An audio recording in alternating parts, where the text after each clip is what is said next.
Hello everyone, welcome back to my channel. I am Urvi Joshi and today we are going to discuss about the types of play.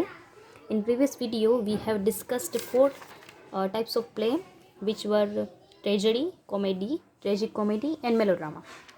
So first of all we will revise that four plays. The first one is tragedy. તો ટ્રેજડીમાં શું તો એક એવું literary જોનરા જેની અંદર લાઈફના sad એલિમેન્ટ્સને બતાવવામાં આવશે. Okay, આનો જે હીરો છે એ એક નોબેલ ફેમિલીને બિલોંગ કરતો હશે, એક રોયલ બ્લડ હશે, ફોર એક્ઝામ્પલ કિંગ અથવા પ્રિન્સ, એક સારા એવા સ્ટાન્ડર્ડ લાઈફ જીવતો હશે, જેમ કે જનરલ, કમાન્ડર, ઓથેલો છે, એવી રીતે, રાઈટ. અને એની જેટલી પણ લાઈફની સફરિંગ્સ છે જેની અંદર આપણે બતાવશું કે એની લાઈફની જર્ની છે એ ચાલશે from to good to bad. મતલબ કે એની શરૂઆતની લાઈફ આપણને બહુ સારી બતાવવામાં આવશે અને એના પછી ડાઉનફોલ થશે. આ ડાઉનફોલને આપણે ટ્રેજિક ફ્લો તરીકે પણ ઓળખશું. આ ટ્રેજિક ફ્લોને આપણે હમાર્શિયા કહીએ છીએ. ઓકે, તો તમને ઘણી વખત પૂછવામાં આવે છે કે what is the meaning of hamartia in tragedy. તો હમાર્શિયાનો મતલબ થશે ટ્રેજિક ફ્લો. મતલબ કે એની જર્ની થશે જે છે from to good to bad. બરાબર. ફોર એક્ઝામ્પલ આપણા ઇન્ડિયન પરસેપ્શન પ્રમાણે જોઈએ તો રામાયણ એટલે કે એપિકનો કિંગ રામ, બરાબર, તેનું શરૂઆત આપણે જોઈએ છીએ તો બહુ સારું છે, બરાબર. પછી એની લાઈફનું સ્ટ્રગલ આપણે બતાવીએ છીએ તો એ ડાઉનફોલ થશે, બરાબર, ટ્રેજિક ફ્લો થશે. હવે ટ્રેજડી જે છે એની શરૂઆત થઈ ગ્રીકની અંદર, એટલે ગ્રીક ટ્રેજડી સેનેકા એ આપણું આનું એક્ઝામ્પલ થશે, શ્રેષ્ઠ એક્ઝામ્પલ. પણ આપણને એમ પૂછવામાં આવે છે કે ઇંગ્લિશ લિટરેચરમાં એ ટ્રેજડીનું એક્ઝામ્પલ આપો. તો શેક્સપિયર જે છે એ સારામાં સારી ટ્રેજડી લખે છે. એની ટોટલ 9 થી 10 ટ્રેજડીઝ લખી હતી, જેમાંથી 4 એની સૌથી ફેમસ છે, હેમલેટ, મેકબેથ, કિંગ લીયર અને ઓથેલો. આ 4ના નામ આપણે યાદ રાખવાના રહેશે. એક્ઝામની અંદર ખાલી નામ પૂછવામાં આવે છે. એના પછી છે કોમેડી. તો કોમેડી એટલે કે એક એવું લિટરરી જોનરા જે આપણા લાઈફના લાઇટ સાઈડને બતાવે છે, બરાબર, મતલબ કે ખુશીના એલિમેન્ટ્સને બતાવે છે. આના જેટલા પણ કેરેક્ટરિસ્ટિક્સ છે એની અંદર સેટાયર, પછી વર્ડ પ્લેનો મતલબ છે ડબલ મિનિંગ વાત કરવામાં આવે. ડિસ્ગાઇઝ એનું મેઇન એલિમેન્ટ છે. પ્રોટેગોનિસ્ટની જર્ની જે છે એ આપણે જોશું કે પહેલે સારી હશે, પછી કોમ્પ્લિકેટેડ હશે, એટ લાસ્ટ હેપી એન્ડિંગ હશે. આના ફેમસ એક્ઝામ્પલ છે શેક્સપિયર દ્વારા લખેલા midsummer night dream, school for scandal. આના સારા ઉદાહરણો છે. એના પછી આવ્યું ટ્રેજિક કોમેડી. જ્યારે ઇંગ્લિશ લિટરેચરની અંદર ટ્રેજિક કોમેડીની શરૂઆત કરવામાં આવ્યું એ વખતે એવા ઘણા ક્રિટિક હતા જે આ બાબતની અગેન્સ્ટમાં હતા.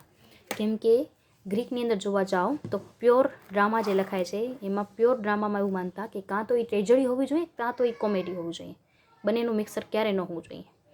પણ આની શરૂઆત થશે ત્યારે ટ્રેજિક કોમેડી ને ઘણા ક્રિટિક એવી રીતે ડિફેન્ડ કરશે કે જેવી રીતે લાઈફની અંદર હંમેશા બધું સારું કે બધું ખરાબ નથી હોતું. મતલબ કે આપણા લાઈફની અંદર બંને વસ્તુ છે, ટીયર્સ પણ અને લાફ્ટર પણ. તો એવી જ રીતે જે લિટરેચર છે એ શું છે, રિફ્લેક્શન ઓફ સોસાયટી. આપણી જે લાઈફમાં થાય છે એ જ આપણે લિટરેચરની અંદર બતાવીએ છીએ.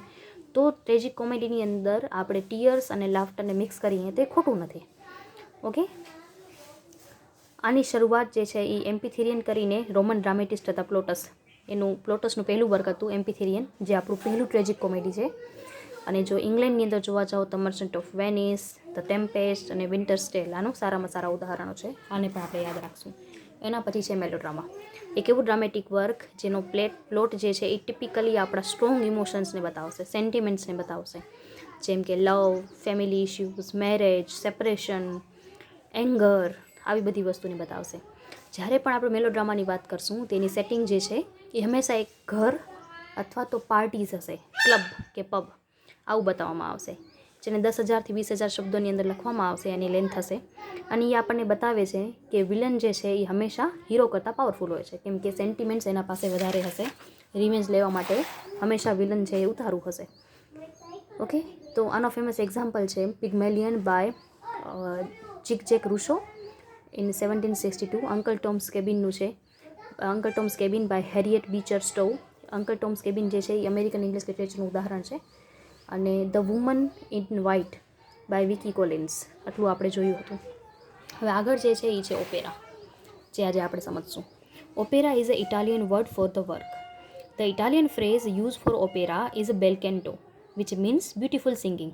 It is an art form that tells a story through the music and singing. It is not like a musical singer don't use a microphone to amplify their voices, but it is completely live. It has mainly divided into 3 types. Opera buffa means comic opera, opera seria means serious opera, and grand opera, spectacular opera. The famous example of opera is Love in the Village, written in 1762, and the opera house first opened in 1637. આની અંદર શું હશે કે singing હશે. ઓપેરાનો meaning થશે beautiful singing. તો આપણે યાદ રાખશું, MCQમાં આવે એવું છે. ઓકે, આ ઇટાલિયન ફ્રેઝ છે એ પણ આપણે યાદ રાખશું. ઓપેરા માટે જે આપણે ફ્રેઝ યુઝ કરીએ જેનું નામ છે બેલ કેન્ટો. આ એવી છે વસ્તુઓ, નાની નાની ઇન્ફોર્મેશન જે આપણને આવી શકે એમ છે એક્ઝામની અંદર. અને કયા 3 ભાગમાં વિભાજિત કરીએ છીએ એ પણ આપણે જોઈ લેવાનું, યાદ રાખી લેવાનું. આનું એક એક્ઝામ્પલ એક જ છે જે યાદ રાખવાનું છે. આને આપણે સામાન્ય રીતે સમજીએ તો જેમ કે આપણે ગુજરાતીમાં ભવાઈ હોય છે, રાઈટ, જેની અંદર બોલીને આપણે આપણી વાત જે છે એ રજૂ કરતા હોઈએ છીએ. સેમ વસ્તુ આની અંદર હશે, બસ આને સ્ટેજ પર રજૂ કરવામાં આવશે અને આપણે ભવાઈ જે છે એ એવી રીતે રજૂ કરતા જે તે સમયે. ઓકે, એના પછી છે musical play.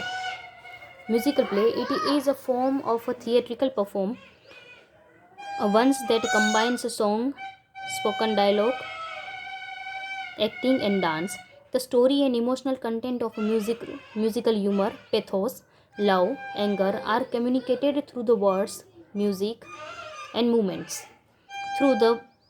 Though the music has been a part of dramatic presentation since ancient times, some of the most famous examples are as under My Fair Lady, The Fantastics and Hair. આને શું છે, theatrical performance જે છે એને combine કરવામાં આવશે, જેની અંદર સિંગિંગ પણ હશે, ડાયલોગ પણ હશે, એક્ટિંગ પણ હશે અને ડાન્સ પણ હશે. ઇમોશનલ કન્ટેન્ટને આપણે રજૂ કરશું અને એની અંદર હ્યુમર, પેથોસ, લવ, એંગર બધું હશે. પેથોસનો મતલબ થશે દયા.